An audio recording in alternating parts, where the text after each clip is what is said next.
What's up, troopers? It's me, Evan Paul. I'm here with Mike Berry, just the two of us. We're going to be talking about... Just the two of us. Wow, Mike, I wasn't ready to go back to the old times, the times of Will Smith, before certain events happened that took Will Smith out of the culture for a little bit. But yeah, here we You get that name out your mouth. So for anybody out there who is at least even a casual fan, or even if you're just casually aware of JoJo's Bizarre Adventure, then there is like the best meme that I saw coming out of that slap incident was for the listeners who know the Jotaro versus Dio standoff, and so somebody just like fully edited the audio from like the original anime with that, and it is absolutely incredible. It's like Dio going, "Oh, you're approaching me." It's great. It's amazing. So check that out. Boy, Mike, I was not ready to talk about Will Smith, but it just happened. But you know, hey, that's part of the magic of podcasting. It's absolutely. This is why we're here talking without scripts, and there's no AI. We are never going to have AI narration on this podcast because I have seen a couple of YouTube videos that have that, and it just like makes my skin want to turn that's like itself. a thing. I don't listen to enough podcasts. It's a thing. There's videos that it's not podcasts so much, but it's like YouTube videos where it's just AI, and I listen to it. I'm kind of like, ugh. Listen. I mean, the good news is that when we die, Notorious Scoundrels will probably be able to live on, because there's going to be enough of us talking on the internet for AI to probably dupe our character and do it itself. Oh, right? I have no doubt. Like the scary thing is that ChatGPT can already write like me.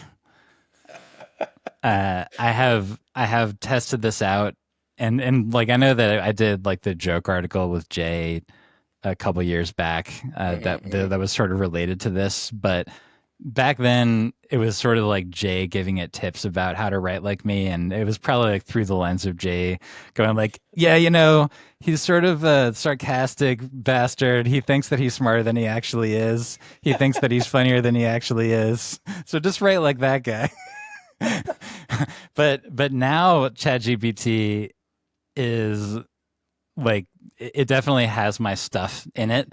Sure. And so when my friends and I have like poked at it a little bit, that like to say, write a story about going to the DMV as in the style of Evan Paul.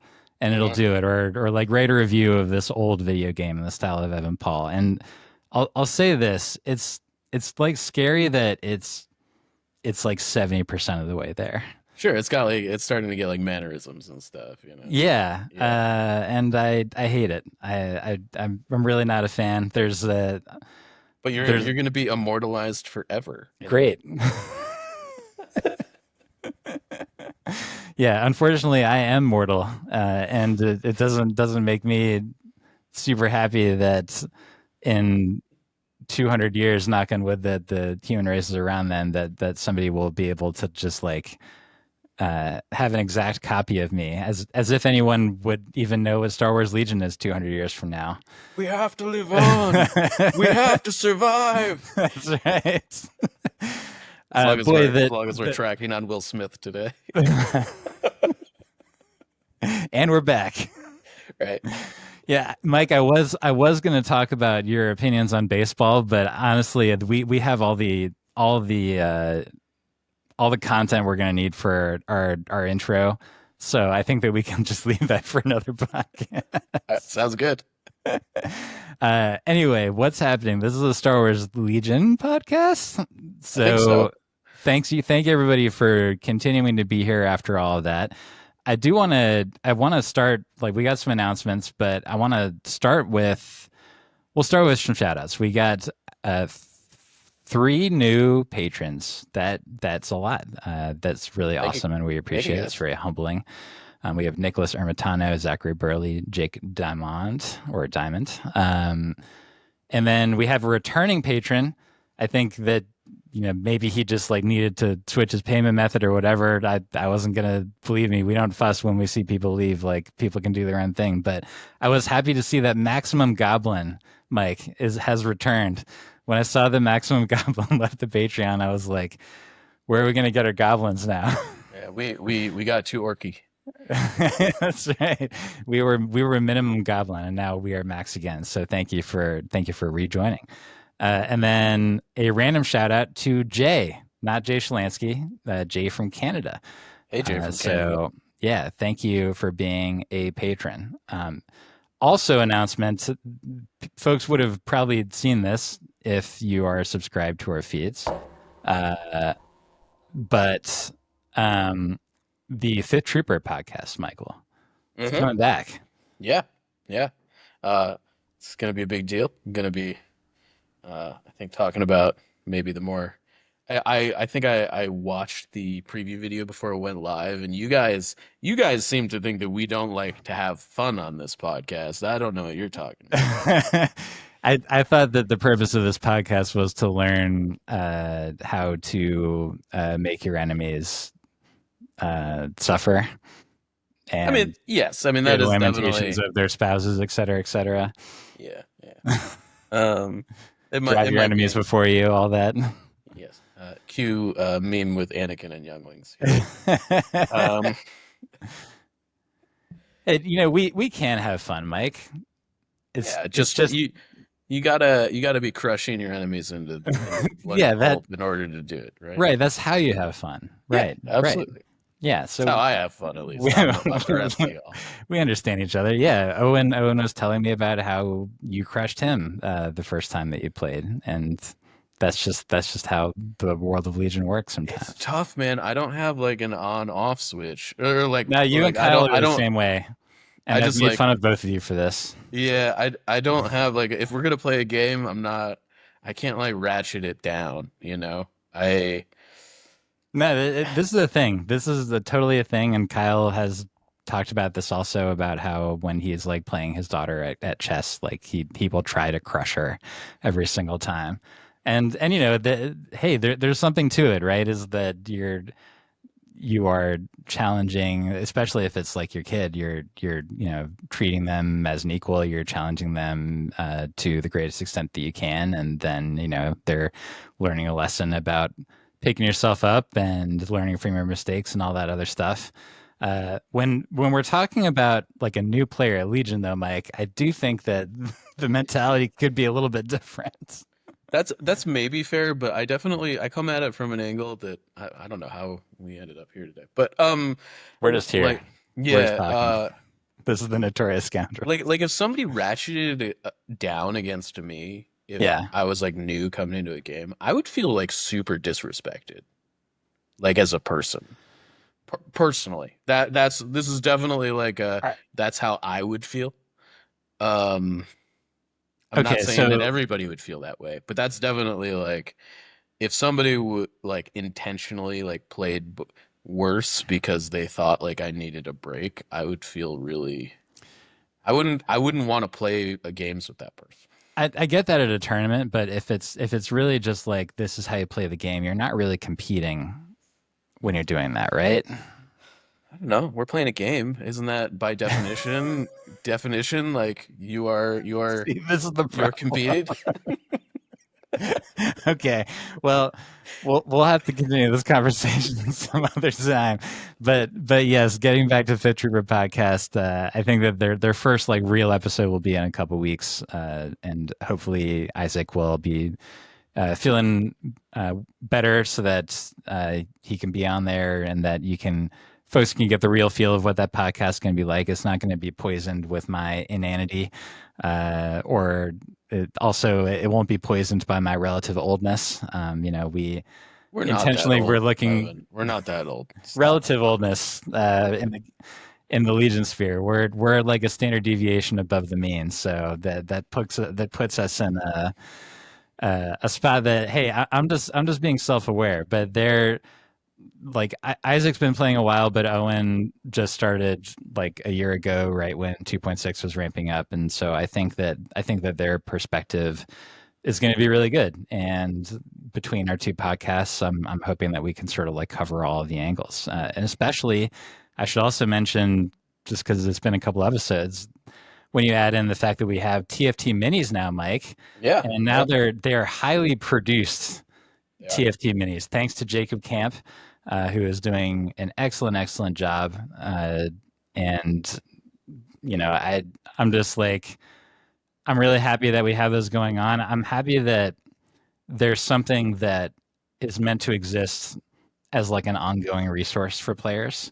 And they're evergreen. I've been like trying to like sort of get this started for like 3.5 years. I bring it Yeah, up like yeah, every and like this was six all your months. idea, so I Like really appreciate that. well, I mean, honestly, like I bring it up every 6 months, and we've never made it happen until now. So Yeah, like I'm part of it is like just like the post production of it is tough, right? Like we right. can talk like a podcast, but for a lot of this stuff, the visuals are very helpful. Oh, for sure. So We're gonna be going in.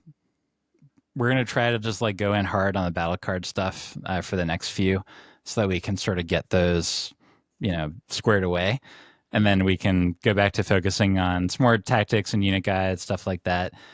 But yeah, thank you again to Jacob, and we appreciate everybody who has been sounding off on those. And if you're on our Discord, which you can get onto via becoming a patron, even at the lowest tiny tier, then you can make suggestions in terms of like what we should try to talk about on TFT minis. So um, anyway, that was a lot of TFT stuff.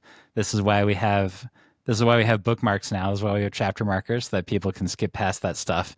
But let's start talking about the actual game, Mike. We're going to talk about pre-orders and all of the thoughts that we have about those, because there have been a ton announced since the last episode, and then we're also going to talk about some recent tournament results. So we'll run a nice variety of stuff for you today. But let's start with the pre-orders, Mike. I am just going to name off all of the ones that I was able to find since the last episode, yep. and then like we'll just pick the ones that sort of jump out to us the most. So first up, we have the IG Assassin Droid set and the Boba slash Mando slash Grogu set, which had originally been slated for some time in August, because I think that was kind of a placeholder date at first, but now they've been confirmed that they're, I think, at the end of this week. So like last Friday of July, that they are going to be available. So that's going to be very soon. So which is good for anybody who doesn't already have this. I'm glad that if any of these were going to be delayed, it would have been that, because I feel like those were not hard to find anyway. Yeah, I do Um, think the only important thing I think out of these two sets is that like Mando is going to be readily available. yeah, Like because the rest of the stuff in these sets is kind of like it's fine, but Mando is pretty important, I think, to Rebel and Imperialist building, right, frankly. yes, And when something is that intrinsic to multiple factions, like competitive lists, I think it's important that it is readily available. absolutely. We're going to be talking a little bit about Mando later today with one of the lists that we're highlighting from these tournaments. Okay, but then getting back to sort of the other pre-orders, we have AA5 is going to be available August 15th.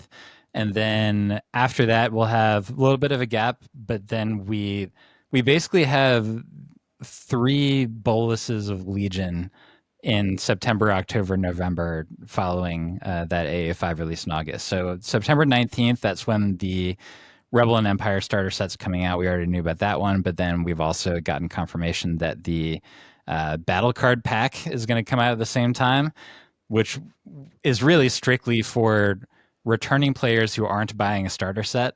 And I'm not even sure how many people that's really going to apply to, but at least probably a sizable amount. Yeah, I mean, how much is the battle card pack? It's at least $20, right? I did not look, Okay, admittedly, to see what the battle card pack is, all good. but I can look it up real quick. yes, Battle card pack, $30. It is 30% of a core set just for the battle does cards. it? I think it also includes some tokens. It does include some tokens. It also includes the I don't I'm kind of hoping that these are like the plastic ones that were at Adepticon, the like score sheets. They were Oh kind of yeah. I think they were maybe acrylic at Adepticon. Oh, that would be nice if it had Um this. I mean, it definitely has one in it. I just don't know if it's like a token, like made out of like the token Oh, material, is it, or is it like or a dense or cardboard? yeah, like if it's dense cardboard or if it's like acrylic. It looks the art on it is identical to the acrylic ones that they Oh, were okay, handing out interesting. as like prize wall stuff at Adepticon the last time I guess it was 2 years ago.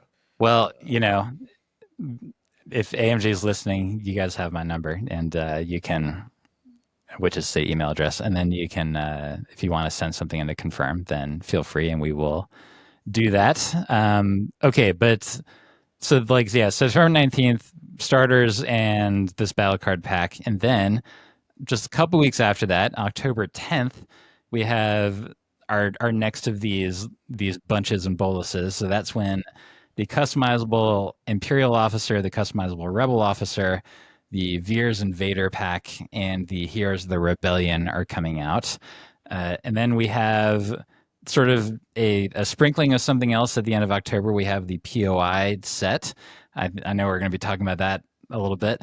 And then after that, this was a surprise to me, Mike. The not as much of a surprise was the customizable super tech is going to be coming out November 7th, which is the same date as the starter sets for the Clone Wars factions, and also the same date as Clone Marksman, same date as the Republic generic Jedi. But what did surprise me was that General Grievous on his TSMEU 6 wheel bike is coming out on November 7th. I had thought that this was a January thing. So I am pleasantly surprised that it's coming out this early.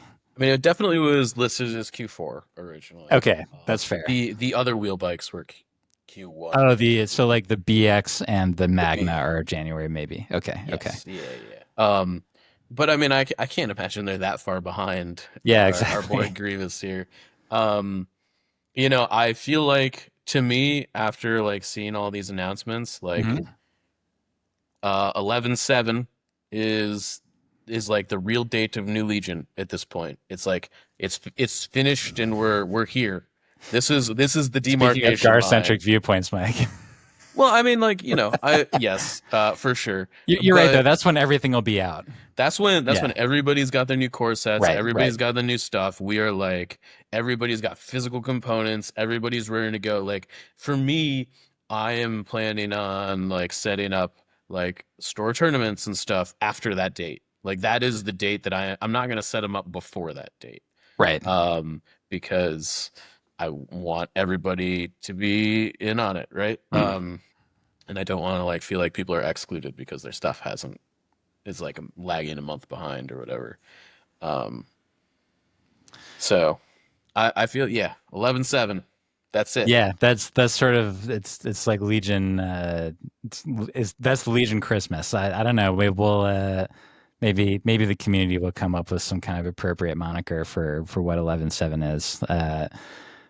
Maybe it'll be Life Day this year if the Wookiees go by like the lunar calendar. Like maybe it changes a little bit every year.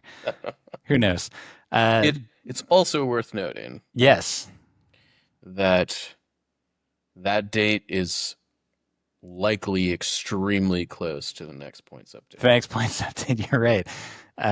Boy, like yeah, November is gonna be kind of wild because Eh, now we're up to we're up to 4 units where we know either partial or basically zero details of what is going on with them. We have partial for the marksman, everything about the points and the upgrade slots basically, and then for the other ones we have like no idea.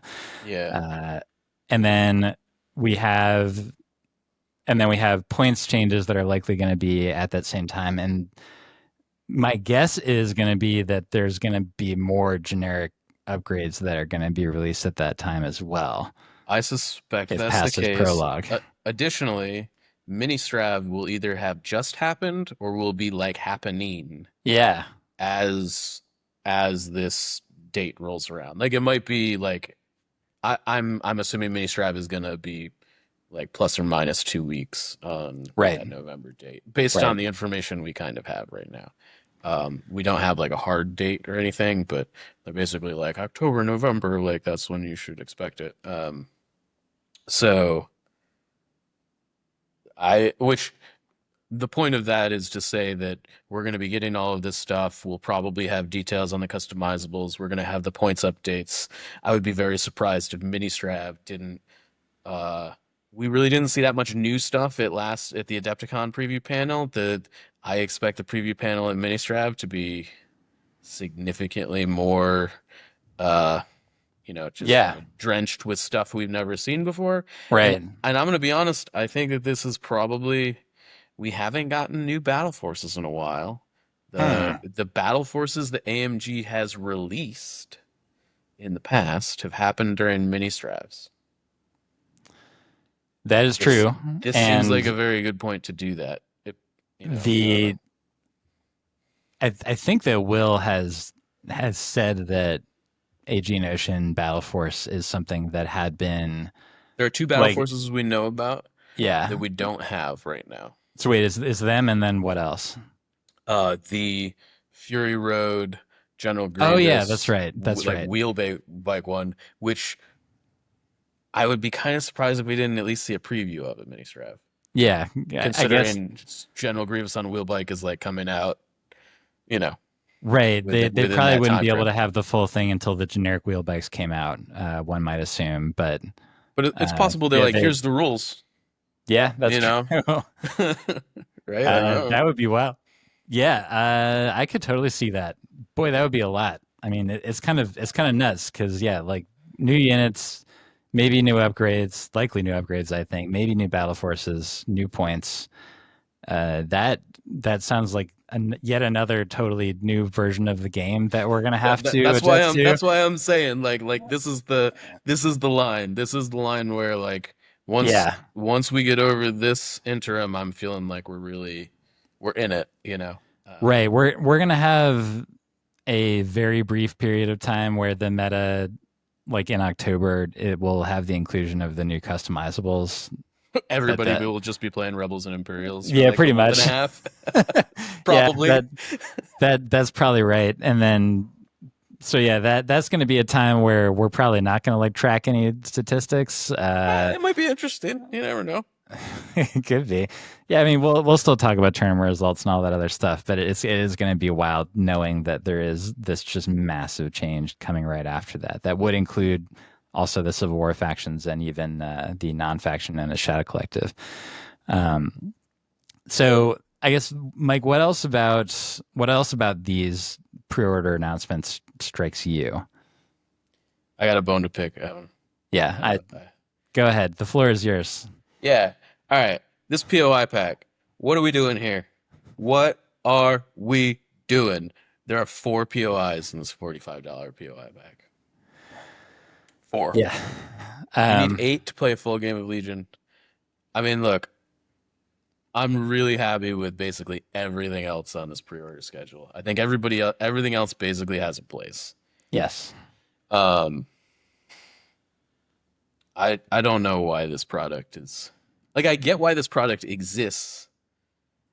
Like this product in that form, I feel like is just like the you basically have to buy a core set's worth of value to get a full POI set.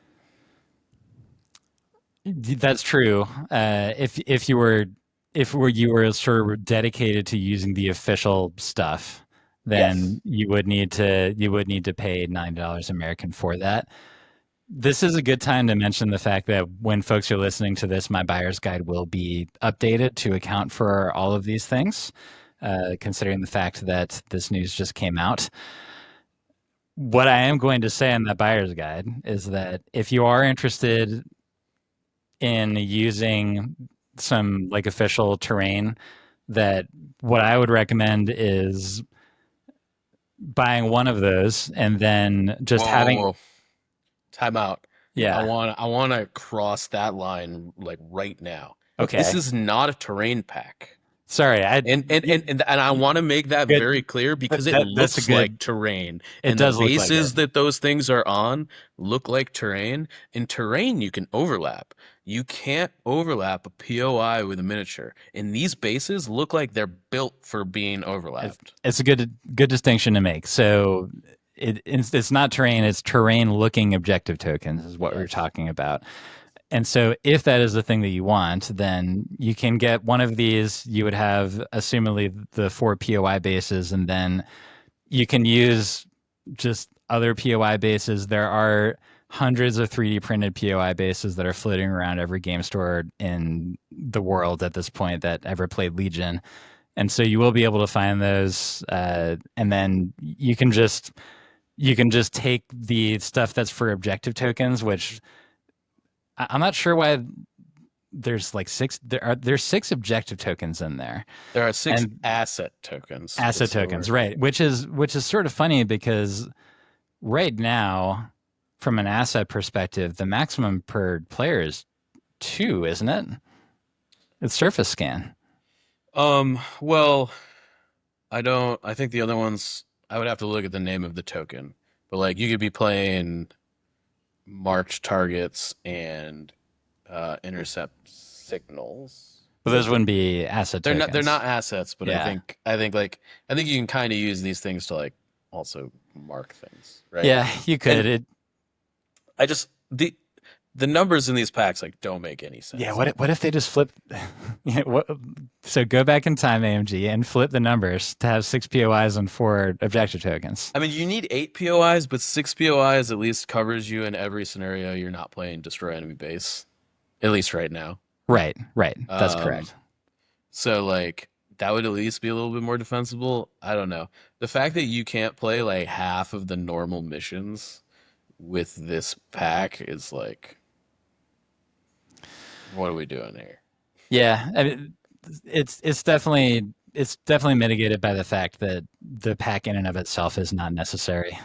Yes, it's It, totally the, optional. It looks cool. I just like, I yeah, don't know. I think If the if minis on it look good. Yeah, they look fine. You know, Yeah, they're kind of like they look like nondescript Star like Wars. shield generators Right, or right, whatever, right. which is fine. I just like even if this pack had to cost more money to put more stuff in it, like I would rather pay like $60 for you know, like I don't know. That would at Yeah, least be fine. I don't know. yeah. It's a shame that this is like an instance where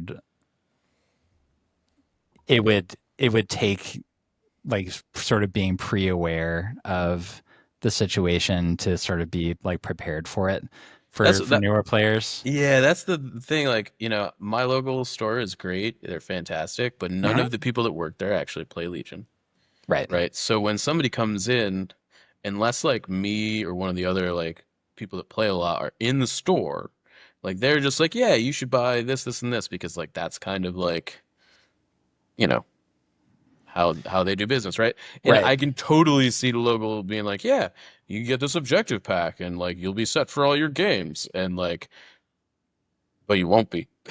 You know, and Exactly. you know, I don't know. It's like okay, um, Luckily, the starter sets, again, going back to them, that they're so cheap and that they're so all inclusive in terms of the stuff that comes with it. That really does, because the, this the is a the very new players small aren't going credit. to be like paying for the 3D objective packs super often, probably anyway.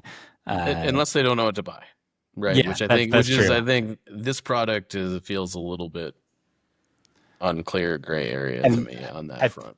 I think we're protected by the fact that the typical new player is probably going to be looking at this and be like, okay, I'm going to buy a starter and a expansion, and Probably. hopefully they don't pick up an expansion of something that already comes in the starter because that's sort of its own thing that we talked about last month.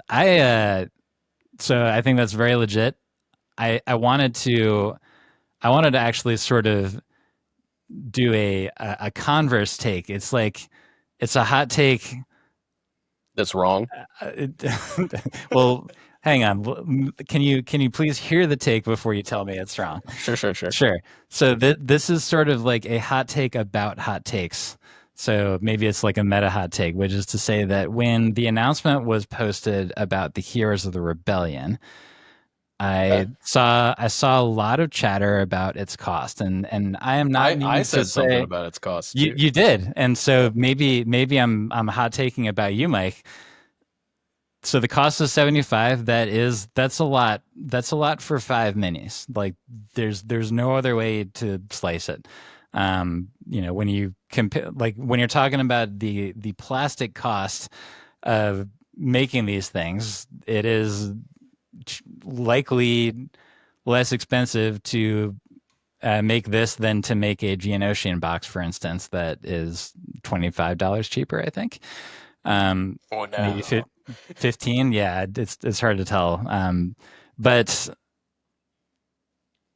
what you are getting is 5 units in Star Wars Legion, and so especially when you compare it to the Veers Vader, like I think that the Veers Vader is actually maybe even a little bit more problematic than Here's the Rebellion, because if for a new player that did buy an Empire starter, they're getting a second mini that's the exact same one that they got in their starter of Vader, and then so they're basically paying $35 for Veers if they're a new player.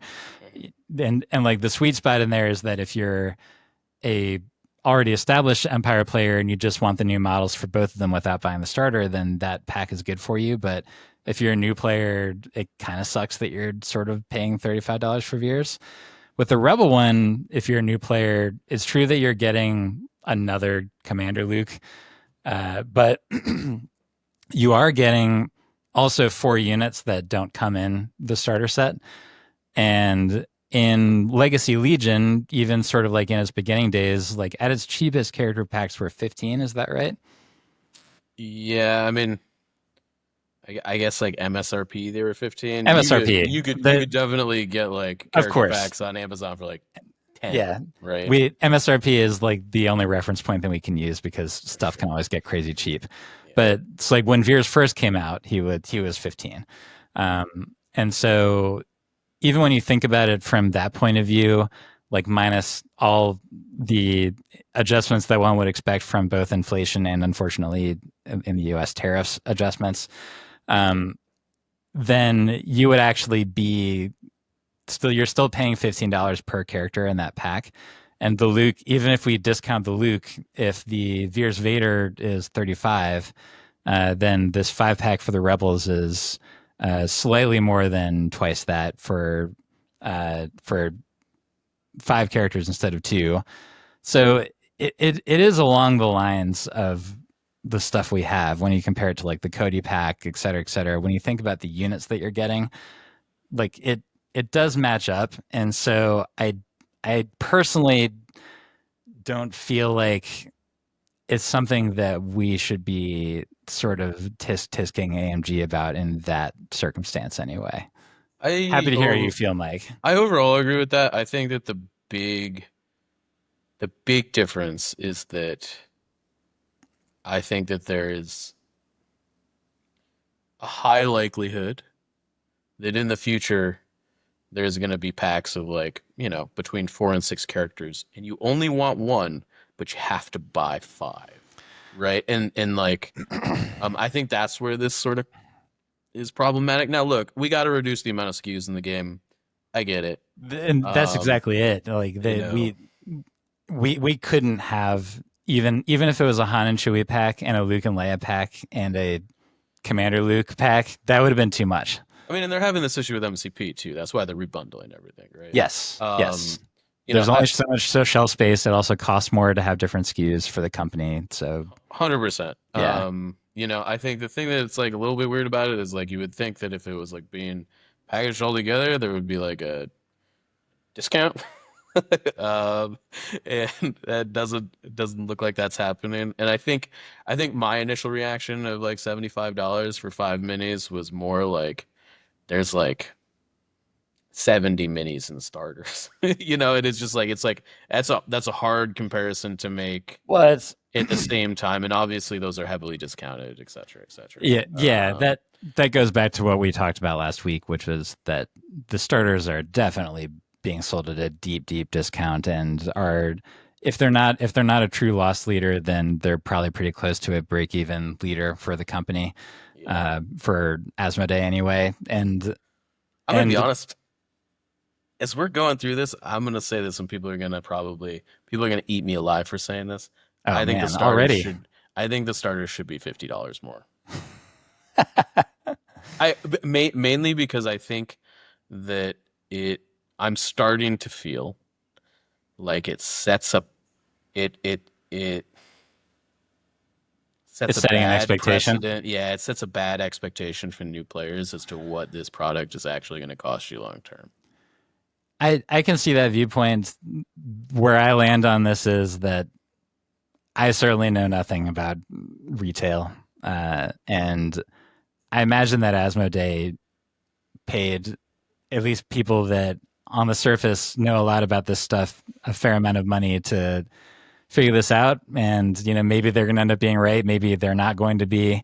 But it at least I can see both sides of it. I can also see the side of just like if somebody is going to like this game, then hook them, Oh, and I'm with bait the that, but hook as much as you can. I think the thing that I'm talking about is less about the quality of the product and like how it does that, and it is a high risk, high reward play, Yeah, right? I think that's fair. Um, it's not necessarily a bad decision, Yeah, but it's like if it doesn't pay off, it will be a bad decision, you know. yeah, And we won't know if it pays off until a year from now. So that's very true. So yeah, that hey, at the very least, it's exciting that we have all this stuff that we truly have dates for all these things. I think that the announcement of Grievous, who by the way is a commander, by the way, as if we had any doubts. Assuming we're taking the box and the description at face value, yes, Yeah, I mean, which sometimes has been wrong, but I think it is likely. it's likely as commander, which does also suggest that the Han and Luke Tauntauns are probably also going to be commanders. I actually think that's less likely. Oh, you think so? I do. I mean, You think they'll be operatives, maybe, I think it is more likely that they're operatives than Grievous. or they could be unique supports also, That is, like a Clan Ren. yes. I definitely think that at the time of like Hoth, Luke and Han were definitely not really like generals at that point, right? Like that was, Well, but Han maybe a little bit more so than Luke, right? yeah, But I definitely think the justification of them being in a operative slot is more reasonable there, and I also think that just from like a di- I mean, maybe at this point Rebels need more commanders because they have like four. But I think if you had asked me like a year ago, should these models be commanders or operatives, I'd say operatives because there's not enough. There's like way too many commanders, but now it's kind of reversed. I don't know. yeah. Rebels actually it does have sort of a weird dearth of commanders, and they have a surplus of operatives. Yeah. Although not an Echo base defenders anyway. So uh, speaking of battle forces, I would have to assume that I mean those are obviously going to slide in there in some way. That may revitalize that battle force a little bit. Who knows? But yeah, so we've got them, and then we have the generic droids and the wheel bikes, and then we have the Weequay and the speeder tank. And I think is that it as far as like announced products that don't have a date yet? I mean, Hondo should Oh, be High Command. sometime this Yeah. year. That like Yeah, I imagine we'll get an announcement about that soon because he's supposed to be everything available via the Play the same time as the program. starters. Yeah. Well, I mean, his actual release is next year, I think. Right, but yeah,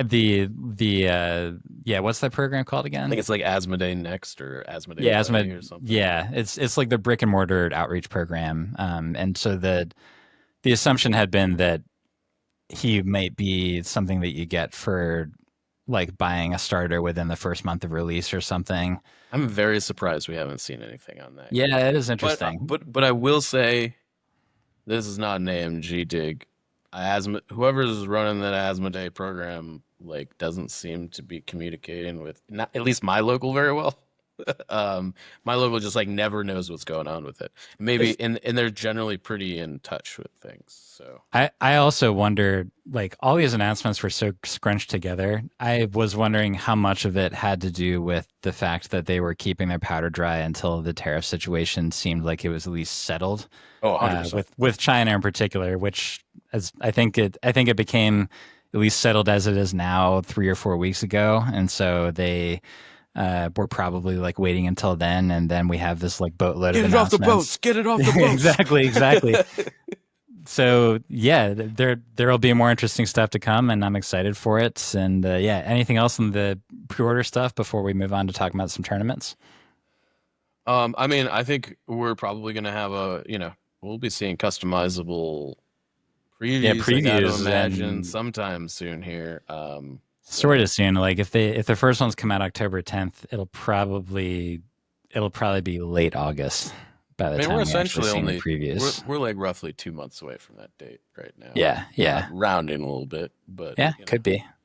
so And they might want to space them out more because they're going to have so many for November yeah. that yeah, if you want to do previews early, AMG, none of us are going to argue with it. You can even preview them here. Yeah, sure. People do listen to this podcast. They watch these videos for some reason, Mike. Yeah. We haven't lost subscribers since I took over. We've actually only gained them, and that's a big plus for me because I was not positive what's going to happen. Yeah, have some faith in yourself, my man. Have Hey, some faith.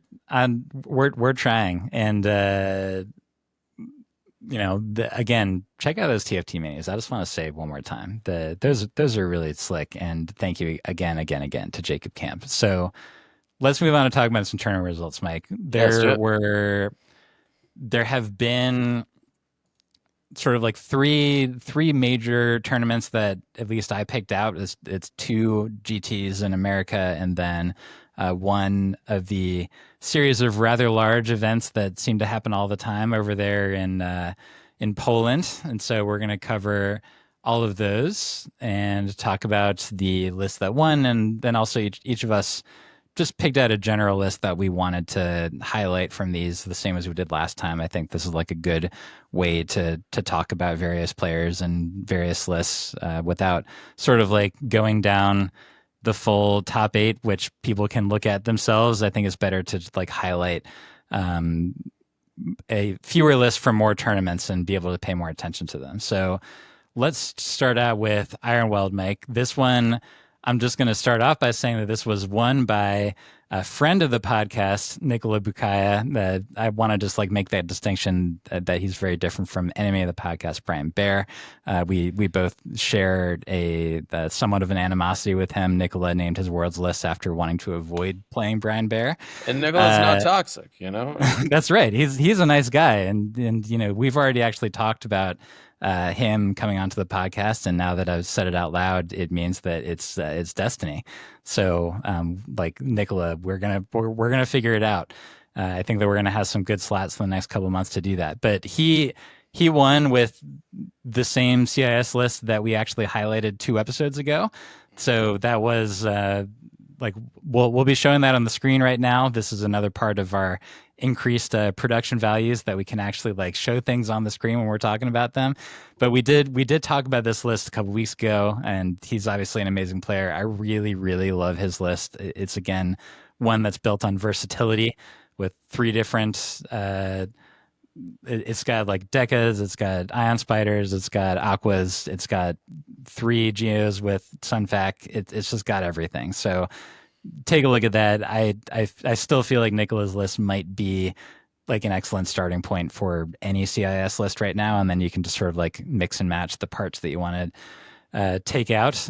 But we're going to talk about a couple different lists. I'm going to start by talking about Leo Luche, or maybe it's Leo Luches, who is, I believe, a countryman of Nicola's. I see the French flag on there, but just like Nicola has the French flag, but comes from Le Rancor Perdu, which is the group of players up in, I believe it's Montreal, it's certainly somewhere in Quebec.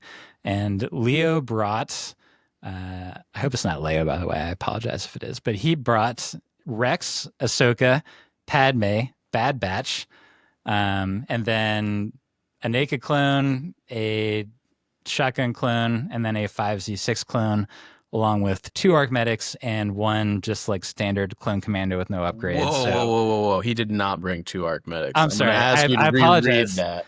Uh, Strike that from the record, along with, actually, I'm going to edit this, along with an arc medic, an ARF medic with an ARF trooper duo, and a standard naked clone commando with no HQ uplink, no delta, just that by itself. So this was kind of, this actually was a Highlander list, right? I mean, because for I mean, core you get the credit for different heavies. it's not kind of a Highlander list. It is a It Highlander is a list. Highlander list, yeah.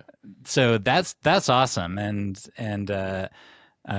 Leo went, he went 4-1 with this list that landed him in the top 6 of Ironweld, which was a GT held in Massachusetts, by the way. And yeah, like, what do you think about this? I think it's awesome to have a just like so much variety on the table. Yeah, I mean, it's definitely interesting. I think uh, it sort of like highlights the issues that I've been having in building clone lists. It's like I don't know which one of these units is actually good, so I guess I'm gonna play one of these and one of those and one of Yeah, those but other things. they're all at least decent, right? I'm not convinced of that. The But ARF with the medic and the duo is maybe the bravest choice out of all this, to me yeah, anyway. yeah, I think that that's fair. I Force Guidance instead of Saber Throw on Ahsoka is interesting. Um, I not saying it's bad. I definitely just like I'm not. I would like to see how that plays out, I guess. It seems like you might only get like one or two It's refreshes out of that. it is better when she's in melee because then she can guidance herself to have access to a defense in melee and then also give it to a clone trooper. So I can see it. Yeah. But yeah, I mean, I definitely think that it's leaning into the cheaper characters in Republic, which I think is more and more what we are going to have to be doing. Yeah. And I think that makes sense. Bad Batch is in here. Also feels like something that's pretty obligatory these days, just for its cost. But Yeah. um, yeah, I don't know. Bad Batch along with Rex is always like an important thing too. So yeah, like I'm curious. I'm curious whether he shifted around strike team leader in terms of whether it was the arcs or the arfs per game. Yeah, Maybe depending on the objective and what he thought Padme was going to be doing. I could totally see that. But yeah, cool list. It's definitely awesome to have a Highlander list like doing well in a tournament like this. So good on you, Leo. And Mike, you're going to be talking about the list run by another friend of the podcast. yeah, yeah. So I'm taking a look at Austin Miller's runner-up list at Ironweld. Uh-huh. Um, it was Empire. Austin plays a lot of Empire Republics. Yeah, he basically plays everything. He's just a jack of all trades, and I Yeah. think he wanted to, use some of the new tools. We've got director Orson Krennic, Darth Vader, the Emperor's Apprentice. Oh, Yes, this is the Off other Vader. Vader. This is the other Vader. That's one of the reasons I Yeah. want to talk about this list. Yeah. Um, 4 stormtroopers with DLTs, 2 Ion marched Ion Snows, 2 scout troopers naked, a E-web with dug in, and 2 flamethrower dewbacks for 13 activations. Basically everything in this list other than Krennic can deal out some damage, Man, which 13 is good. activations. Yes, a lot, right? To That really to is a not lot. to not have anything. I mean, like the scouts are naked, but they don't hit like a naked unit, right? Like they Right. they still hit like trucks. So Um, yeah, Yeah, a lot going on here. 13 activations with Operative Vader at the end of the chain is pretty potent, particularly when you're not giving up anything to play a Force user. He does not have Force Push, which is relevant, though Force Choke does a pretty good imitation of it in a lot of situations. Um, true.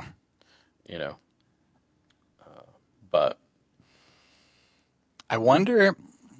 I mean, Vader is faster, so that's certainly an advantage. And then Krennic would be able to have the compel covered at least for the troopers that are close to him, and importantly, Krennic can also compel D-backs when Vader cannot. But it oh, is it is a lot cheaper when you don't run force push also, and so one can make the argument that if you don't have force push, then Commander Vader is like very problematic. What do you think about that? I agree. I definitely think that if you're not gonna run Force Push, like you definitely shouldn't take Commander Vader. I feel like he kind of needs it. What I Yeah. will say is that I think with in a environment where people are starting to potentially take super squads seriously Mhm. and play them more, even if they are or are not good, scatter is a lot better. Scatter matters a ton when it's range one. It's ridiculous. Yeah, I Uh, could actually. That's like something I could see changing in a later date. You know, because I feel like it's good as a mitigating thing against super squads because it does seem like they have a lot of strengths going for them otherwise. but yeah, It's probably also a part of why Force Push was pushed up to 40 was I would guess that they saw this coming, that being able to do cohesion for your opponent matters more with super squads. maybe I still I'm still on the other side. I still am in super squads or bad territory, but I am I have not been convinced that people are I think doing good things with them, but um. Wait, hang on. Do you? We should clarify. Do you mean good in terms of the health of the game as a fun game, or good as in competitive in a game? Both. I actually think most lists that have been running super squads just would have done better if they didn't. Uh, and Okay, well, basically did the same thing. I am like firmly still in that camp. I think we'll talk about that when we're talking about one of the lists later on. Sure, sure. I think that there are unique situations where that may not be the case, but I think Sure, sure. like 9 times out of 10 you could have just done the same thing and had more scoring units. Um, and I think people are like getting sucked into this trap. Anywho, uh, I do think that Operative Vader is much better in a situation where people are messing with them Yeah.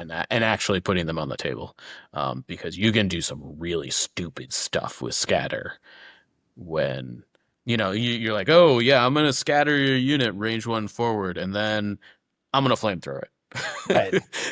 Yeah, Like it's that's a nice combo, honestly. it's like, Uh, that doesn't feel good. and yeah, for Op Vader, yeah, just the idea of doing a speed one move and then scattering them and then being able to like really easily hide in melee after you do your scatter attack. Speed one. Oh, speed one move. Sure, sure. Uh, sorry, not a speed one move, but you're doing like a single move, Yep. and then doing a scatter at the end of that, and then you can just use your second move to hide. It's not Hmm. it's not as good as being able to like slice them, but sometimes when checking out two high level players playing against each other, it can like teach you a lot, even if they're playing lists that are not even close to what you might typically be playing. So I would recommend that. So, Mike, the second tournament we're going to be talking about is uh, Turniej GALAKTYKA OGNIU, the season 6, volume 3.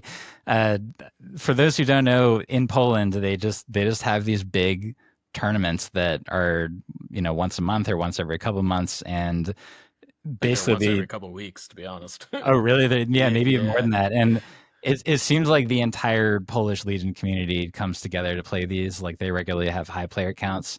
This non GT had player count that is not too far off from both of the actual GTs that we're talking about put together. So yeah, so this had 43 players, and this is like, since these are held so regularly, and so that they can, get more legioning in the grand scheme, that they're just done as standard 3 game tournaments, even though there are that many players. So you end up in a situation where I think that they do like a league style thing. So you're not necessarily going to have a super well defined like winner of each tournament per se. There are, of course, some names that continue to show up at the top regularly. And the name that was on the 3-0 list, there were 6 of them for this tournament that I'm going to talk about now, is Sergei Grinkevich. And Sergei was playing a Rebel list. It was a double bus, double laser ATRT. It had also double Mando resistance, and then also Clan Ren, and it also had just 3 naked Rebel troopers. It's sort of fun to see that again. Just like the standard 120 points that are being tossed in there because you have to, but they do a fine job for what they do. And then the leaders, so to speak, are that we have Jin and Din Djarin, which are both operatives, which may make you wonder, what's the actual commander of the list? It is, in fact, Wedge, who is hanging out in one of the buses. So I just want to put it out there, Mike, that this could have been an opportunity to call this list, and maybe future archetypes that derive from it. What do you think about this, Mike? Jin and Juice with DJUICE. Yeah, what do you think? Yeah, I mean, if it's good, I'm all for naming it. I will I say, think it looks good. What do you think? What do you think? I'm still a little bit sus on Mandos. I you know I like them a lot better in a world where you've got strike team leader. The fact that there's no Sabine Wren in this list is like this list looks like it wants Sabine Wren like really bad. One does wonder a little bit about, could one of the Mando resistance have just been Sabine? Well, I mean, you can't. You have to cut one of the Oh, operatives. you'd have to kind of, yeah, you're right, you're right. So that Yeah. that does make it tough. That does make it So tough. I think it's more of like you cut like an RT and Jin, and you put Sabine in there, right? So yeah, you could do that, but it's worth noting that Jin's 3 pip makes Mando's very, very, very, very hard to kill for 1 turn, Yes. because they get danger sense on top of their impervious Mando saves. Yeah. And that is like really hard to get past. Yeah, I mean, maybe you cut Din. I don't know.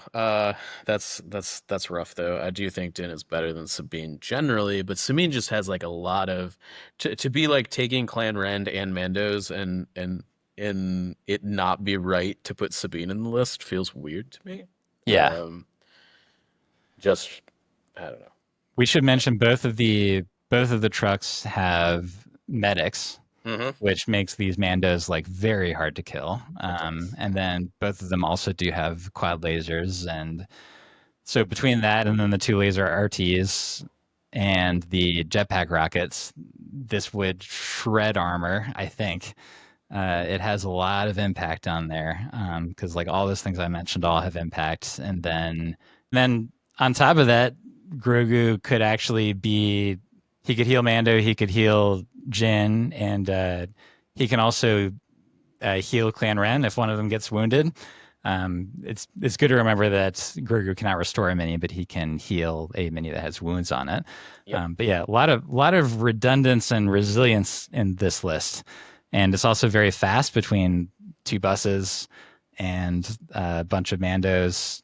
Like, it can kind of get to the side of the board that it needs to and pile on. Yeah. So yeah, I like it a lot. Wedge also allows you to like literally like go in a straight line with the bus, turn around, and come back the exact same That's true. direction. Yeah, yeah, as if the bus needed to be like more pivoty. Yeah. It does make me wonder a little bit, like maybe maybe he really just wanted to squeeze those points in there, but I don't know. It feels like Shriv would maybe have more utility, but you Yeah, know, I'm not sure how often that comes up with the speeder truck, but yeah, definitely like dodge tokens in general on Mando seem like yeah, they those would are be. pretty good. Last I Yeah. heard. I will say that I am a little bit more interested in Jin after playing with Padme a bunch. Ah, you may be turning around on her, huh? I think she's still way too expensive because I think Jin's 75. She's 70. She's 75. Yeah. Yeah, I feel like if Jin feels to me like Jin and Padme are like pretty similar, and if Jin was not 50% more expensive than Padme, uh, it would I think that chassis would make much more sense. I And do it would still think, also differentiate her, I think, significantly from the other operative options. At that point, you're like, okay, you're paying like 55 to 60 points for Jin. All right, like that's like yeah, a um, yeah, I don't know. I I could see like a 5 point discount maybe, but the independent move uh, plus agile, like and plus nimble, that does count for a lot. Like Padme has to activate to get her dodges, and so that makes, and then Jin can also like move in and out of melee. It just feels like she's more survivable than Padme at the very least. Oh, I don't feel that way at all. I think Padme is like a lot more survivable. I think you got to keep in mind that like the circumstances in which like Padme is gonna be in is like often she's like getting dodge tokens from command cards Right, or right. dodge tokens from Yoda or like I don't know. I basically every turn that matters, Padme seems to just have a dodge token. And I think Jin does too. And Padme has more health. She Um, does. But yeah, like once you're getting to the point where you're rolling defense dice, like the surging weight saves aren't going to get you much, and so I think I'm just like counting on the extra dodges that Jin's going to have as being almost like extra health, and sure. and the fact that she can't get pre-activation is at least a big one to me. But Mike, what list did you pick out of this Polish tournament that you wanted to Yeah. talk about? So I picked out a 2-in-1 list, and I'm gonna butcher your name, and I am so sorry. I'm gonna try here. From Swern Demowski. Uh, I did my best. Um, I'm going to say Severn Dmowski, as that's okay. going to be my guess. Let us know how good we were Yeah. in the comments. Um, so he's playing a 7-act Yoda list, which is a pretty significant deviation That's a the whole act of difference, Mike. the other low activation Republic lists we've been seeing. Yeah, yeah. He's playing 2 lats with 2 squads that are Oh not man. supered, where you can drop them out of the lats, presumably just have a ton of tokens for them because you're playing Luminous on turn 1. Uh huh. And they've got e-stims, clone specialists for extra aims. So many They've upgrades. they've got tenacity and prepared supplies. Wow. So like between prepared supplies and luminous, like they're getting out of the transport. They're like, we Right. got three dodges, plus we've got like surge tokens from the shock trooper pilots, and we've got Yoda's dodge tokens and Yoda's surge tokens, and we have e-stims. So go ahead and shoot us before we activate. and and then they go, and because they're getting out of the transports, they basically can shoot anything on the table. Yeah. And they're backed up by Yoda's aims, um, and they're probably getting an aim off the specialist. So like they're And Yoda probably has in. Chewie also. Yoda's got Chewie also, so you can like play Luminous turn 1 and then actually like get him in there turn 2, hopefully. Um, so I don't know.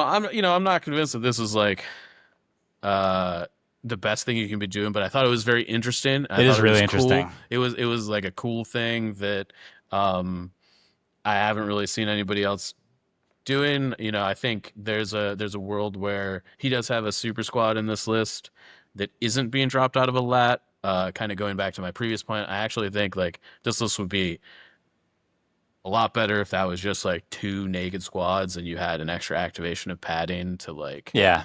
to like backload your alpha strike, Yeah. because your alpha strike with this list actually has to start like pretty early in the turn. Right. Also, this brings up something that I have been messing with over the last week, which is like a 11 activation Yoda list, which Hmm. is similarly built around an Alpha Strike, but I've just been like, okay, I'm taking clone infantry with Electro Binocs. What? I've started playing Yoda. Like every list I was playing is Yoda, three clone infantry with Binocs, and we're playing Luminous on turn one.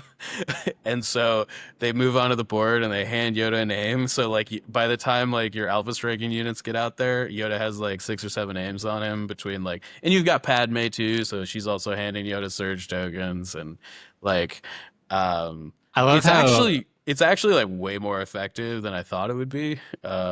all And of this this is in service of emulating the original form of clone sharing Oh, to 100%. I was like, you know what I'm gonna do is I'm just gonna be like as degenerate as possible, and like, and so like the list that I have been using this in has had two super arfs in it, basically. Oh So gosh.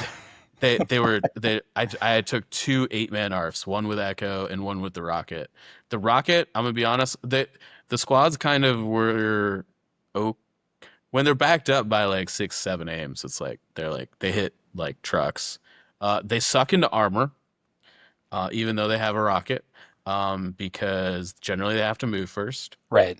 I I had my arfs all 10 turns of the game, or rather like all of 10 activations that they Right, have right, of the right. game, and I did not shoot the rockets once, uh, because I couldn't. At least not at the targets that I wanted to shoot at. Right, like there was Ha- definitely some opportunities to shoot at targets that I didn't want to shoot at with the rockets. Hashtag But uncumbersome, by the way. hashtag uncumbersome. Um, but yeah, I don't know. I think Yoda's cheap enough that I think you can sort of just buy him as like a turn one luminous platform and like sort of be happy with that. I don't think it look I think he's good in that respect. I You just heard it don't here first. I Yoda's good.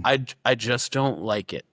Yeah. No, I yeah. just don't like it that he's like, congratulations, this is a 150 point command card, and like that's great. And obviously he brings It, a little bit more than that. I'm kind of trivializing it, but his two pip ain't bad either. it's not what it used to be. No, it's not what it used to be. So, But for one um, squad, it ain't bad, and it yeah, does let him get in there and cause a little bit of trouble. Um, but I yeah, still think I still think he has a problem for being a 150 point unit that has to give up multiple actions to do the damage that most other 150 point lightsaber users can do in one. That I actually think is my at this point my biggest issue with Yoda, because we've lost two actions over the course of the game. It was not as big of a deal to like not have to be having to attack twice a turn to like do the same damage as other force users when the games were longer. but it definitely paints a big target on the guidance issue that it's just like not an efficient use of your time, Yeah, yeah, yeah. and like you have to be moving, hopefully while also attacking with Yoda like pretty much all the time in order to actually like get the utility out of him. And on Uh, turns he doesn't have like charger on us. It's like, yeah, and anyways, it is worth mentioning that the Yoda in this list also did not have force push. In order to save money, it did have burst barrier and reflexes. keep those units Um, alive, man. yeah, and then he had lead by example to keep those units unpanicked because again, when two of them are not super squads, they are going to be a little bit more vulnerable to suppression mechanics. But Mike, before we move on to the last tournament, I did want to mention, like, you're talking about this crazy electro binocular on Yoda stuff. It's true that on ARFs, that's not going to feel like amazing, especially against armor. But what about with marksman? then you're going to be in a situation where if you have a bunch of aims on Yoda and Luminous, then you can be lying in wait against with at least one of your shots. I You can think just I crit it the think hell up. I think Yoda Luminous with on turn one with Marksman. This is what we were talking about with Right. Brian. I think it's gonna be cracked. I think people are gonna like people already hate Republic because we do all the degenerate stuff, but people are gonna line up across the table against that list, and they're gonna be very unhappy to play a 2 hour game with you. I suspect. We'll see. We'll see. It's going to be You very know, different from the clone sniper meta because you're going to know where the marksmen are. Uh, and I just and then I'm imagining a situation where like these ARF squads are with 8 guys, yeah, 130-ish points, right? right. I And the could, marksman super squad might be the same for all we know. and it's got more dice without a heavy, Mm. Yeah, that's true. That's true. right? And so Because like all of in both situations, all of the like reroll potential's not coming from the ARF or the marksman. It's coming from Yoda, right? So it's like you're like the token gen is all built in somewhere else. And so let's say the marksmen are 60 points and the super squad's 70 points, which I think is being very generous and that I don't think it's going to end up being that expensive. But let's just say it is. That's I still do. 130. That's Yeah, nine black dice. That's better than the ARFs already. true. And they start with a dodge and they start on the table, so you can shoot basically anything. Um, and you can, and I bet you they're going to be cheaper than that. And if you really want to, you're going to be able to tack on for like an extra 20 points, um, 3 more dice potentially, uh, and a squad leader. So you can take that die pool up to probably 13 instead of being capped at like 8. Yeah, and I do feel like that might rather than having like mass marksmen, like having one really big unit with a heavy might be the way to go. Oh, also, they almost certainly have a gear slot so you can put scopes on them, Yeah. as opposed to Although the ARFs who do not. I wonder, like, is the value of scopes sort of made weird by having marksmen also? I think in a world where I actually think marksman is going to be basically a non-keyword on that unit unless you are firing into armor. It is Yeah, almost always going to be better to reroll 2 dice on that unit. armor or mass dodges, because situational Sure, awareness is pretty yeah, uncommon these days. yeah. But I think you're probably in a situation where you are gonna need to probably barrel through the dodges anyways, because you probably have like a second follow-up shot or something into a unit Yeah, like that. yeah, So I think stripping them is probably just as good. yeah, Unless you're like following up with commandos, which is possible. yeah. Yeah, it's very, very cool list. I agree, and maybe it'll inspire some folks. And you know, Mike, as long as you're okay with it, I think we'll post your list on the show notes as well, the one that you were playing a week ago, Yeah, in yeah. case people want Do you to. have it still? I think I posted it in the chat. I can send it to you. Yeah, you're gonna send it back to me. We'll get it in there. Yeah. Okay, so we got one more tournament that we're going to be talking about. This is it was it was just titled Star Wars Legion Grand Tournament, which I think is kind of funny, but it was at Millennium Games, which is in Rochester, New York. Run by Ryan Clancy and another friend of the podcast, the original Raccoon. Evan Bulris was helping run this one, so that must have been fun. I'm hoping we're going to have Evan on back on soon, and then maybe he can tell us about the fun stuff that went down in this tournament. But in this one, I was actually going to highlight the winner of the tournament, which is Zaid Gilson, and it looks like he is from Pennsylvania, and he was playing a CIS list.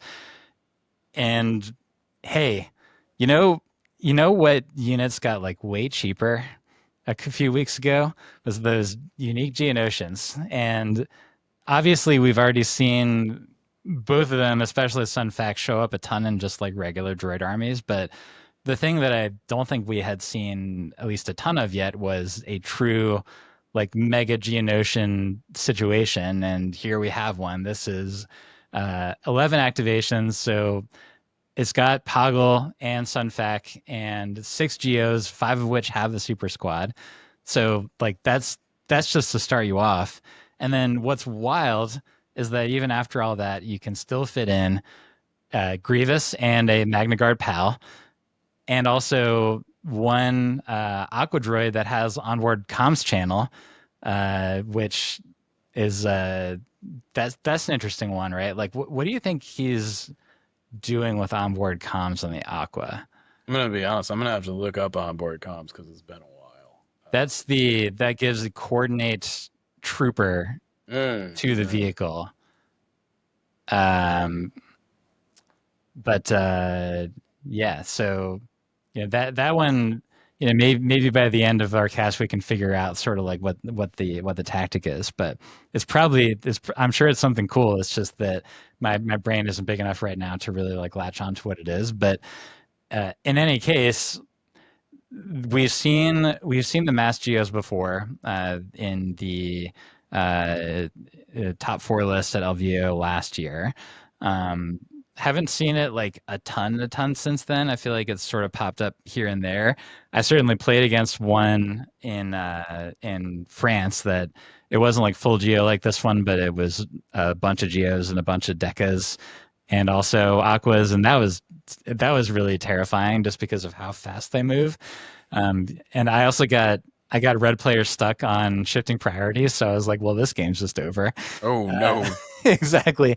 But yeah, this list, I think it's really good. I think that the main barrier to it, as is the case with Ewoks, is just that this is one that costs a lot of money. It's not as expensive as Ewoks, especially with the new Geonosians that come in the Super Squad box. Like that actually was a big cost saver for doing something like this. Oh, for sure. Um, but it's definitely a pain to assemble. You need to have a lot of patience to assemble and paint all these Geonosians because this is it's what like 50 something Geonosians. It's or It's like a little more almost than that, I 60. think. Yeah. It's crazy how many there are. But yeah, what do you think? It's got a lot of health. It's got a lot of dice. They're not like modified dice per se, but it has 11 activations, and then it has three like pretty high quality activations in Grievous, Magna, and the Aqua, and then just like a bunch of solid stuff. But what do you think? Yeah, I mean, I think, Geo Super Squads have always been one of the ones that are more reasonable. Yeah. CIS definitely has the points to just like toss its stuff. So, Yeah. particularly when this list is like 60 points cheaper than it was a few weeks ago, right? Yeah. It's pretty wild to think about, honestly. Yeah, so, I dig it. I think I would be interested to know like if he would make any changes to this list. Like Yeah. I could definitely see like Grievous and the Magna being like another Aqua and like some Droidekas, and like you could go up a couple activations too. Like that would I feel like if that was another Aqua and some Droidekas, like this list would be like, oh my God. Yeah, exactly. I mean, it's Like it's kind of like that regardless, but it is. I just like one Aqua wall is sort of like dealable, and but like two in this situation might be absolutely like just not tenable. yeah, and and Poggle is sort of like the perfect reason for an Aqua, right? Because like even for somebody like Dooku, he's going to be zooming out in front of that aqua wall probably by turn two. Yeah. But like Poggle is going to be happy just like hiding for basically the entire game. I'm chilling behind your unit leader, Yeah, man. exactly. And that mitigates basically Poggle's biggest weakness, which is the fact that he can die to a sneeze. Yep. But when he's behind a giant aqua mini or four, that's a lot harder to do. It's also worth pointing out that I am sure that there were turns uh, where Supreme Commander was played, and then if you do that, you can quad move with a Geo, right? Yes. I mean, that's something. It is. I also think like as we've been talking a lot lately about big dice pools. Yeah, Um, yeah. Geos I have might that. I might eat my words on this, but I think Geo Supers have the biggest dice pool in the game, right? Yeah. So Geo Super with Is no, 18. yeah, that correct. That's 18, and then if you put the heavy on there, it would be either 20 or 21, depending on the heavy, right? Yeah. 21 sounds like the biggest. I guess like if you're taking spray out of it, which I think Sure, I guess like spray that would, into like a super if you squad spray would into a be. big super squad with Yeah. like into a clone super with fives and a heavy, I that would be more. I guess this is similar to a fleet pool technically. Yeah, Yeah, it's like fleets are also in a similar place yeah, with yeah. the That's amount true. of dice they're throwing. A little bit less flexible, I think, but It's less flexible, and then also from a the math gets weird because it's black white non-surging most of the time, but they also ignore cover most of the time. So if you're shooting something that's not in cover and there are no mods on either dice pool, they're roughly the same right, right, as far as total number of hits. But they're and also highly volatile in that you might roll nothing and you might roll 16 hits, you know? and importantly, those are the two core that are the most killable in the game. Is fleets and geos, because everybody else either has like something, some kind of defensive tech where these guys don't have any defensive tech at all. So that is importantly their weakness because their offense is quite good for their cost. But yeah, like this is definitely a thing. It takes commitment to build a list like this, just like physically. I mean, Yeah, yeah, no, I um, would love to just see it on the table, it looks really cool on the table, assuming that everything is painted up. It does look really rad, and this does make me wonder. You know, we were talking earlier that the Geo Battle Force is like going to come out in some point in the future. It maybe. Well, yeah, I guess like we know that it's been conceptualized. We don't necessarily know if and when it's going to come out, but uh, the idea that we're seeing this already and that there could be some kind of a special rule or a unit card or battle card or command card, I should say, that would make it even better. Like that is kind of terrifying. So I hope that they spend a lot of time balancing that. But yeah, Mike, what list did you want to talk about? I think we have yet another friend of the podcast. We're gonna look very insular in the list Yeah, that we picked out, but it was just kind of a coincidence. yeah. So, we are looking at John Bushfax Bushman's list, from Millennium. Traveling Uh, to New York from Texas for some reason. yeah, buddy, why don't you tell me what that was about? To Rochester. Sorry, Rochester Lights, but Rochester sucks. Mike, I am one from of the that region. co-hosts of the Fit Trooper is from I'm there. allowed to say that. I lived there. Um, so yeah, I guess it is summer, so it is at least a Yeah, little it's not cold prettier up there now. Rochester. Yeah. Um, so we've got Yoda, Clone Captain Rex, Bad Batch, three clone infantry with no heavies and just medics, and three clone commandos.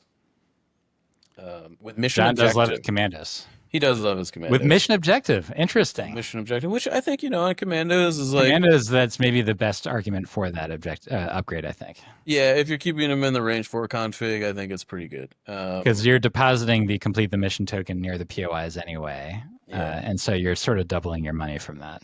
totally. So, I think it's it was similar to the list that I've been playing. I'm also playing triple commandos, and he's eschewed the Binox tech for medics, and taken Bad Batch instead of ARC. The Binox stack. uh, Yep. yep.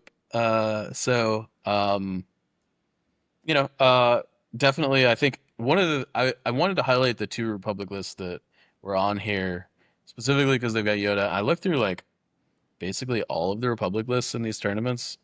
with like maybe the exception of the one that you brought up that had Ahsoka in it.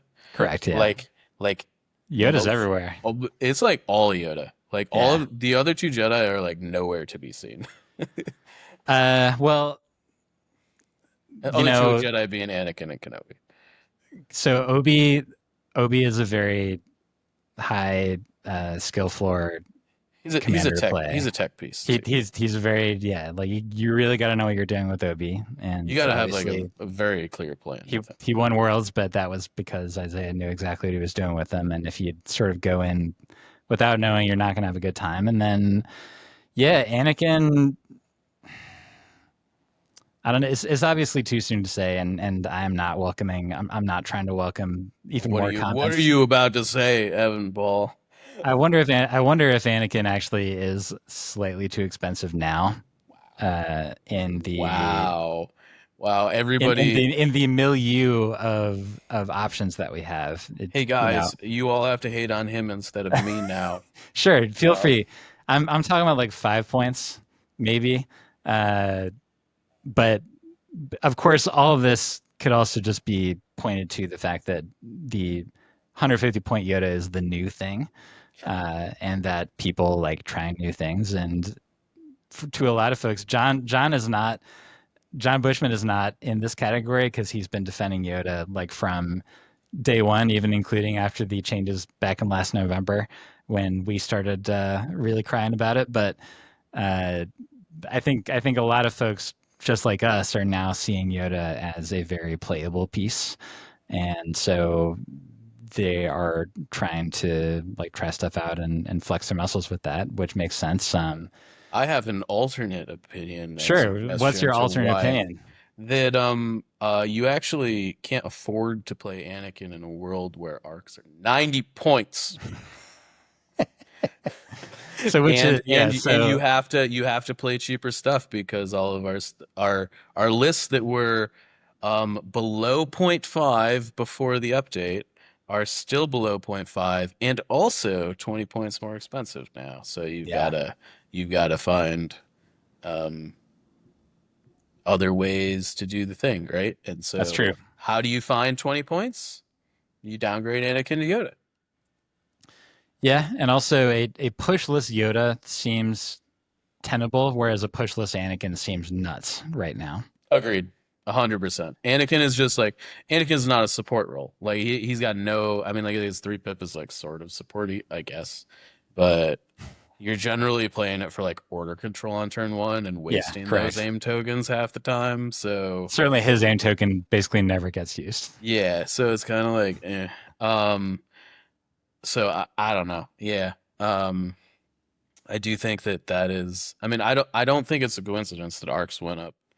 Uh, like 20 points, and then the difference between Anakin and Yoda is It basically goes to what 20. Yeah. we've been talking about with these smushness of point values in Republic. You're most people are still running arcs in some capacity because the other special forces, with the maybe the exception of a single ARF unit, are just not like Wookiees ain't there. I did it again. I'm sorry.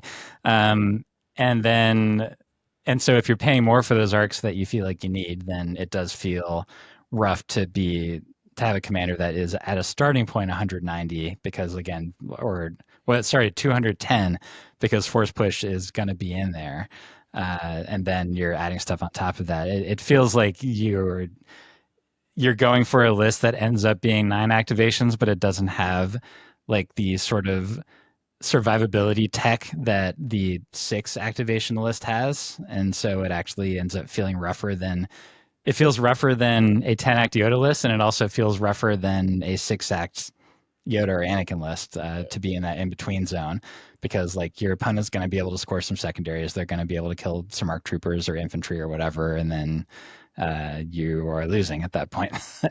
So So I yeah, did want to dovetail this discussion sure. into something that I've been thinking about that I haven't made up my mind about how I feel yet. Okay, well I Um, can tell you how to feel. So go ahead. no, totally. So here's the hypothesis. Um, Units that are special forces Mhm. or are basically special forces, and I'm kind of like putting range troopers and clone commandos in that bucket. When they hit the like 90 point and up cap, basically drop off a cliff in playability. I'm not entirely sure why I feel that way, but I think that there is a case to be made for that sort of idea, and I'm not sure if it's because of the points or it's just because everything that is like 90 and up um is like not efficient enough, which obviously has to do with the points, or is like just kind of like a bad unit, or that 90 point like litmus test is like this is the point in which it just makes sense to take like two activations as opposed to one big thing. And Yeah. the reason I bring this up is because I kind of like I was like, man, arcs just feel so expensive now. And I started like looking at the other factions, right? What are the unplayable special forces units in the other factions? Death Troopers, above 90 points, Also Wookiees. ISF, Wookiees, like all the special forces in the other factions that are Do you in think the playability like range are basically under 90 points. you don't think the Death Troopers are in a good zone? I mean, they got six I points think I think cheaper. that they're like fine, but I don't think they're like I am not excited to put a Death Trooper in my list. They're it's not like I am not like I want to put a Death Trooper on the table because it feels like a good thing to be doing with my points. I feel like if I'm playing Empire, I can be taking that 100 points and turning around and doing something much better with it generally. Hmm. Yeah, And I guess I'm sort of talking to that mentality of like of these things once they like crest over the 90 point hill, they start to feel like very expensive very quickly. Even if they were only 5 points more than they were yesterday. Like the difference between like 85 and 92 feels like a chasm. that I agree with. Certainly in Republic, but also in Empire. It's worth mentioning that Well, there I has also been a I just want to fair. Go yeah, ahead. go Go ahead. ahead. Well, like the difference between like Magnas and BX droids feels huge. Yeah, Magnas have felt like they're sort of they're certainly fine. Like they're on the curve, and like I still maintain that every unit that I'm not has saying a these sys. things are unplayable. Sure. But they feel like they're not necessarily optimal right now. Or even like I would say like slightly like in the good category. They're like Right. you can take this and people aren't gonna like say you're bad for taking this, but they're not desirable, I guess is the what I would say. But where would you put the like now Mando Resistance and then also Super Commandos, which usually those units end up being 100 to 110. Hmm. But they can both of those have the option of being healed up by a bus medic as well, which certainly helps when you're paying that much. Well, Rebel Mandos are now sub 90. Well, it's true. Like with the best CAD, they're 86, and then there's often like at least a couple more upgrades going on top of that. Sure. I think Best Cat plus Rockets is fine. Yeah, Right? And that's you're fair. at 94 at that point. And you know, I still would say that It's like actually only 91. not sorry, 91, right? Yeah, So like at that, we're in the that's fair. okay, I'm thinking about this now category Hmm. now that Yeah, it's yeah, not yeah. 100 points. It's still like, I mean, you just brought it up. It still feels a little much, and I guess the question is like, if that unit's 3 points cheaper, how does that change how you feel I about don't it? know. Like I feel like if that unit was 88, would you just like auto throw it in your list? not auto, but I feel like it's cheap enough now, and even like ISF is not too different in cost, right? It's just that it doesn't do anything is what its problem is, right? Sure, but if that ISF unit was 87 points as opposed to the like 95 it is now, I I would make the argument that it doesn't feel like 7 points is a big deal in the efficacy of a unit, generally. But I would make the argument that I bet you people are taking ISF at 87. Yeah, certainly in 85, I think they would be taking quite a bit more because it all boils down to there is a certain point at which like a type of a list is suddenly gaining a quality activation from the fact that a unit that it's running triplicate of got X amount of points reduction, and it can make a huge difference. And like it is important because these are non-unique units we're talking about, so it adds up if you're massing them up And like for sure. obviously like units being cheaper is good for that unit, right? Like I'm not like no that's not like uh, a revelation. But what I am, I think, trying to, I guess, toss on the table is like, is more than 90 points for one of these like specialist units, but like they're not bad batch because they don't have 10 health and they don't one shot units. Like, is anything more than like 90, 95 points just like too much for that slot?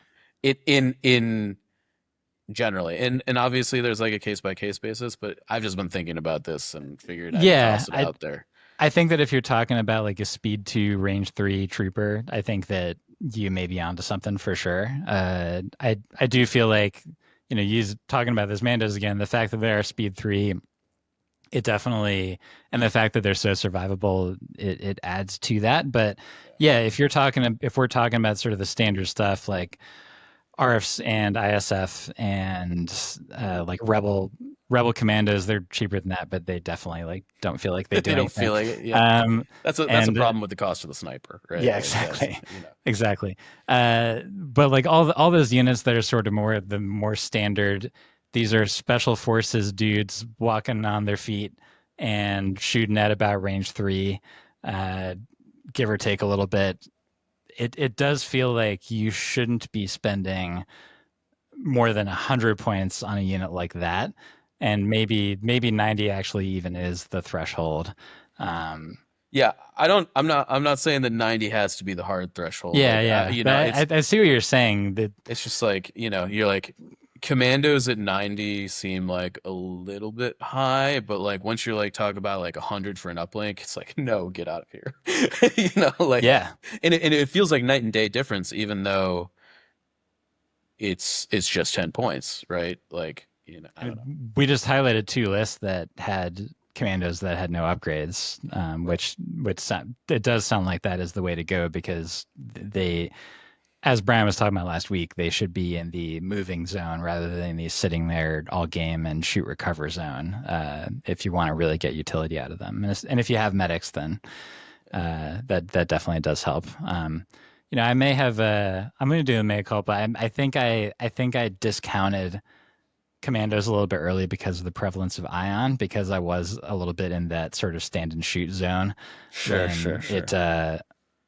it doesn't seem like it would have been all that good to do that. But yeah, that's interesting. I think that maybe we should revisit this in November when we sort of actually know How what much Wookiees cost? how not just Wookiees for the people accusing us of being Gar centric, but I was actually more thinking of Empire, given especially like ISF and range troopers, the latter of which I'm still convinced that there was some kind of a error that A led to them typo? going up by 10 points.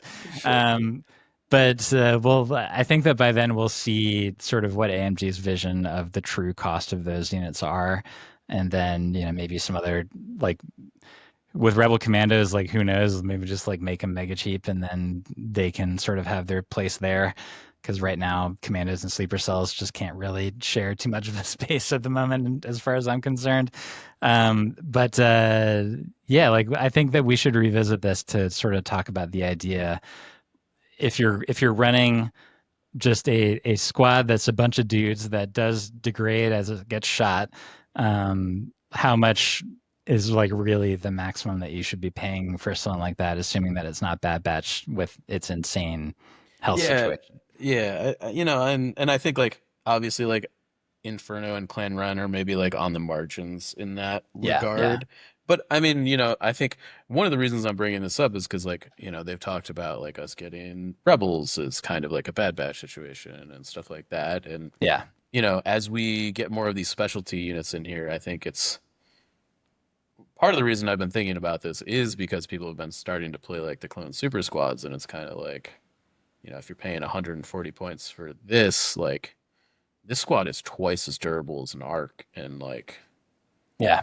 and like, And if it has Pfizer Ahsoka, it still has the best part of arcs, which is charge. yeah, yeah, you know, and it's like, you know, and to be clear, I still don't think the super squads are amazing, um, but I think it's like,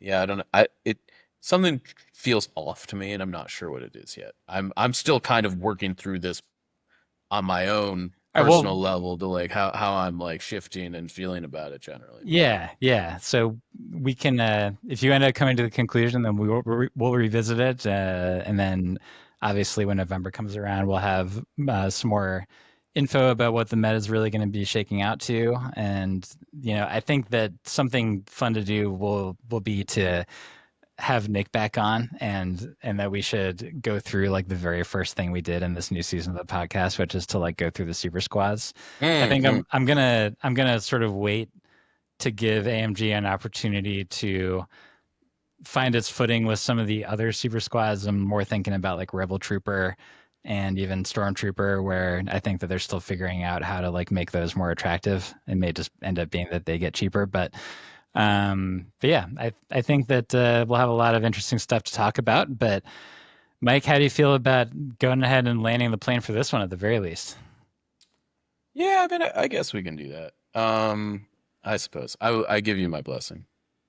Okay, glad to hear it. Yeah. Like we could do the same thing we did last time and just like pick a random unit out of a hat and talk about that for 15 or 20 minutes. But I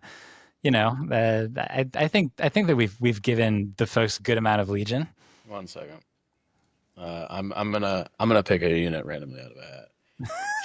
Chat I, GPT, I give really me a random I unit really should not have from Star said Wars Legion. this because I should have known that it would have baited you into doing the exact same thing that I was Okay. just saying a Chat joke about. GPT has randomly selected BX series Imperial Guard. droid Oh, okay. commandos.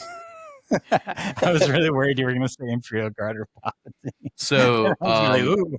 the key features, and I figured we could use Chat GPT to really tie this Oh episode God, up. we Um, literally promised not to do this, Michael. the key features of BX series droid commandos are that they're highly mobile with scale and scout 3. They can be equipped with vibro swords and sniper rifles. They're ideal for stealth operations and flanking, and have access to comms, jammer, or shielded protocols. I don't know what shielded protocols are. I assume it means shields, but uh, This is again why we're not going to be using AI for this podcast. Uh, okay, Mike. Like, let's do it. We're gonna do. I'm watching the clock. We're gonna do 2 minutes. The BX strike team. What is it? What does it need to be played more? I think it's fine, but it might be the least played unit that technically exists in the CIS faction. Go. yeah, I mean, I actually think that the BX strike team I think is the most playable strike team in the game. By Mm. a significant margin, actually. Um, The other ones do, except for Echo. Maybe the other ones feel rough. the other ones feel rough, and I actually think that there is a world where you're taking like three naked BXs and just like three BX snipers, and Yeah, I can see that. that's like, you know, like 400 points or so, and that's 6 acts. Like that's not bad, and the BX snipers are actually pretty good at range. I think in order to make them work, you have to be taking double exemplar probably. Yeah, they need In those order names for sure. They need the aim tokens, or you have to have a plan to get them aim tokens. Without the aim tokens, they're a little bit lackluster for their cost. 2 hits at range 5 for like 65 70 points is like really not good enough in my opinion. That's like 50% more expensive than like an ISP. Yeah. Um, Transponders isn't the worst choice on them for just round one shooting. yeah. Um, so uh, I think that's kind of how you got to play them. And I wasn't ready for this, so we're kind of going off the cuff here. They don't have charge, so that's like a mark against them. Um, but I don't know. They're fine. They're very. I think the issue with them is their durability. Um, Yeah. for their points cost. The fact that you can get, I think the strike teams in general, the issue with the strike teams is that it's like, this is a 60-point unit, and you could have like a naked unit that's significantly more durable for half the cost. It's like, okay. And the strike teams are really not like you can't protect them like you used to. You can hide one. But Mike, we're at 2 minutes. We got to Okay, stop. great. All right. But hey, we did it. Glad you I'm enjoyed. not sure if this is going to be an ongoing segment. This is just like a thing that happened from the chaos of this, this podcast that we call Notorious Scoundrels. I'm looking forward to people telling me how they switched to Fifth Trooper and stopped listening to us because they were tired of the tangents The Chaos and Demons. the chaos demons that we summon Yeah. on this one. But yeah, Mike, let's go ahead and land this plane so that we can let the people go. Yeah, this has been the Notorious Scoundrels, season 4, episode 25. I'm Mike. I'm Evan. Stay fresh, cheese bags.